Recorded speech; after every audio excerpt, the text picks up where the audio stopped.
ರಾಜ್ಯ ಕಾಂಗ್ರೆಸ್ನಲ್ಲಿ ನಡೀತಾ ಇರೋ ಬೆಳವಣಿಗೆಗಳು ಊಹೆಗೂ ನಿಲುಕದ್ದು. ಒಮ್ಮೆ ಡಿಕೆ ಶಿವಕುಮಾರ್ ಬಣ, ಮತ್ತೊಮ್ಮೆ ಸಿದ್ದರಾಮಯ್ಯ ಬಣ, ಹೀಗೆ ಒಬ್ರಲ್ಲ ಒಬ್ರು ಕುರ್ಚಿ ಚರ್ಚೆಗೆ ನಾಂದಿ ಹಾಡ್ತಾನೆ ಇರ್ತಾರೆ. ಆದ್ರೆ ಇವತ್ತು ಡಿಕೆ ಶಿವಕುಮಾರ್ ಮತ್ತು ಸಿದ್ದರಾಮಯ್ಯ ಇಬ್ರು ಕುರ್ಚಿ ಚರ್ಚೆಗೆ ಜೀವ ಕೊಟ್ಟಿದ್ದಾರೆ. ಸಿದ್ದರಾಮಯ್ಯ ಮತ್ತೆ ಅಹಿಂದ ಅಸ್ತ್ರ ಪ್ರಯೋಗ ಮಾಡಿದ್ರೆ ಡಿಕೆ ಶಿವಕುಮಾರ್ ಮಾರ್ಮಿಕ ಮಾತುಗಳ ಹೊಸ ಚರ್ಚೆಯನ್ನೇ ಹುಟ್ಟುಹಾಕಿವೆ. ಈ ಮಧ್ಯೆ ದಿಲ್ಲಿಯ ಸೋನಿಯಾ ಗಾಂಧಿ ನಿವಾಸದಲ್ಲಿ ಮಹತ್ವದ ಚರ್ಚೆಯೊಂದು ನಡೆದಿದ್ದು ಭಾರೀ ಕೋಲಾಹಲ ಹುಟ್ಟುಹಾಕಿದೆ.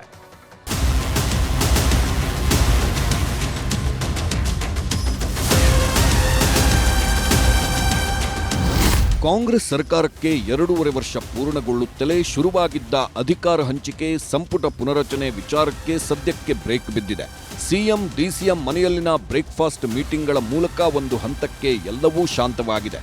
ಆದರೂ ಹೈಕಮಾಂಡ್ನ ಸಂಧಾನ ಅಥವಾ ಸಂದೇಶಕ್ಕಾಗಿ ಇಬ್ಬರೂ ನಾಯಕರ ಆಪ್ತರು, ಅಷ್ಟೇ ಅಲ್ಲ ಕಾರ್ಯಕರ್ತರೂ ಕೂಡ ಕಾದು ಕೂತಿದ್ದಾರೆ.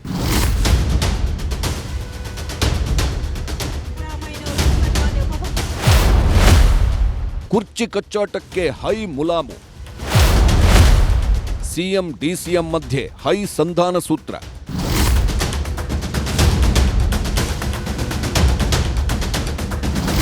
ಬೆಳಗಾವಿಯ ಚಳಿಗಾಲದ ಅಧಿವೇಶನಕ್ಕೆ ಇನ್ನೊಂದೇ ದಿನ ಬಾಕಿ. ಸುಭದ್ರ ಸರ್ಕಾರವಿದ್ದರೂ ಕೂಡ ಸಿಎಂ ಸ್ಥಾನದ ಅಭದ್ರತೆ ವಿಚಾರವೇ ಪ್ರತಿಪಕ್ಷಗಳ ಕೈಗೆ ಸಿಕ್ಕಿರೋ ಅಸ್ತ್ರಗಳು.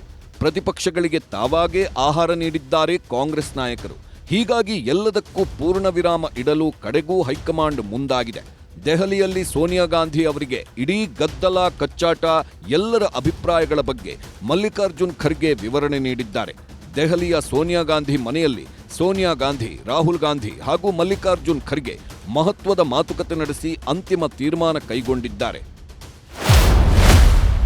ಈಗಾಗಲೇ ರಾಜ್ಯಕ್ಕಾಗಮಿಸಿ ಅಭಿಪ್ರಾಯ ಸಂಗ್ರಹಿಸಿದ್ದಾರೆ ಖರ್ಗೆ. ಬಿಕೆ ಹರಿಪ್ರಸಾದ್, ಪ್ರಿಯಾಂಕ್ ಖರ್ಗೆಯಿಂದ ಮಾಹಿತಿ ಪಡೆದಿದ್ದಾರೆ ರಾಹುಲ್ ಗಾಂಧಿ. ಮೊನ್ನೆ ಸಿಎಂ ಮಂಗಳೂರಿನಲ್ಲಿ ಮೀನೂಟ ಮಾಡಿಕೊಂಡು ಕೆಸಿ ವೇಣುಗೋಪಾಲ್ಗೂ ಎಲ್ಲಾ ವಿಚಾರ ಮುಟ್ಟಿಸಿದ್ದಾರೆ. ಈಗ ಅದೆಲ್ಲವನ್ನ ಪರಿಶೀಲಿಸಿ ಮುಂದಿನ ಚುನಾವಣೆ ಗಮನದಲ್ಲಿಟ್ಟು ನಾಯಕರು ಚರ್ಚಿಸಿದ್ದಾರೆ. ಅಧಿವೇಶನಕ್ಕೂ ಮುನ್ನ ಇಬ್ಬರು ನಾಯಕರಿಗೆ ಹೈಕಮಾಂಡ್ ಸಂದೇಶ ರವಾನಿಸುವ ಸಾಧ್ಯತೆಗಳಿವೆ.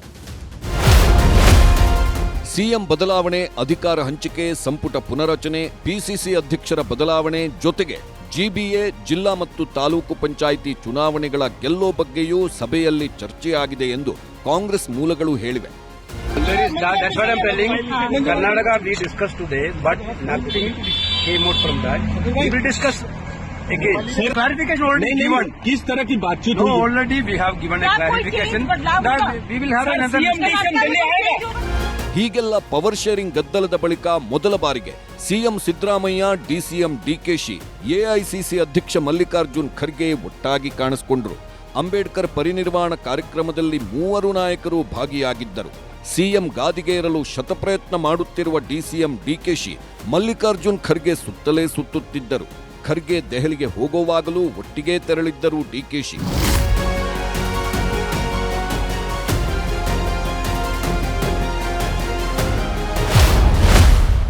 ಸಿಎಂ ಸಿದ್ದುಗೆ 5 ಅಹಿಂದ ಲೀಡರ್ಸ್ ಬಲ. ಸಮುದಾಯದ ಬಲದಿಂದಲೇ ಸಿದ್ದು ಬಲಗೊಳ್ಳುತ್ತಾರೆ. ಸಿಎಂ ಸಿದ್ದರಾಮಯ್ಯನವರ ಬೆನ್ನಿಗೆ ನಿಂತಿದ್ದಾರೆ 5 ಅಹಿಂದ ನಾಯಕರು.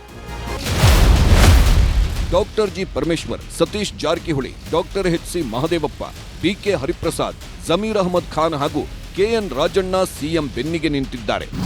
ಸಿಎಂ ಪರ ಬ್ಯಾಟಿಂಗ್ ಮಾಡೋದು, ಗೌಪ್ಯ ಸಭೆಗಳನ್ನ ಮಾಡೋದು, ದೆಹಲಿ ಯಾತ್ರೆ, ಹೀಗೆ ಸಿದ್ದರಾಮಯ್ಯ ಪರವಾಗಿ ನಿಂತು ಎಲ್ಲಾ ಲಾಬಿ ಮಾಡುತ್ತಿದ್ದಾರೆ. ಇದರೊಟ್ಟಿಗೆ ಅಹಿಂದ ಸಂಘಟನೆಗೆ ಮುಂದಾಗಿದ್ದಾರೆ ಸಚಿವರುಗಳು. ಸಿದ್ದರಾಮಯ್ಯ ರಾಜೀನಾಮೆಗೆ ಮುಂದಾದ್ರೆ ಹಳ್ಳಿಗಳಲ್ಲಿ ಜನಾಂದೋಲನಕ್ಕೆ ಪ್ಲಾನ್ ಮಾಡಿಕೊಳ್ಳುತ್ತಿದ್ದಾರೆ. ಅಹಿಂದ ಸಂಘಟನೆ ಮಾಡಿದವನು ನಾನು. ಅಹಿಂದ ಜನರಿಗೆ ಇವೆಲ್ಲ ಗ್ಯಾರಂಟಿ ಯೋಜನೆಗಳೆಲ್ಲ ಇವೆಲ್ಲ ಮಾಡಿರೋದು, ಭಾಗ್ಯಗಳ ಕಾರ್ಯಕ್ರಮಗಳೆಲ್ಲ ಮಾಡಿರೋದು ಯಾರಿಗೆ?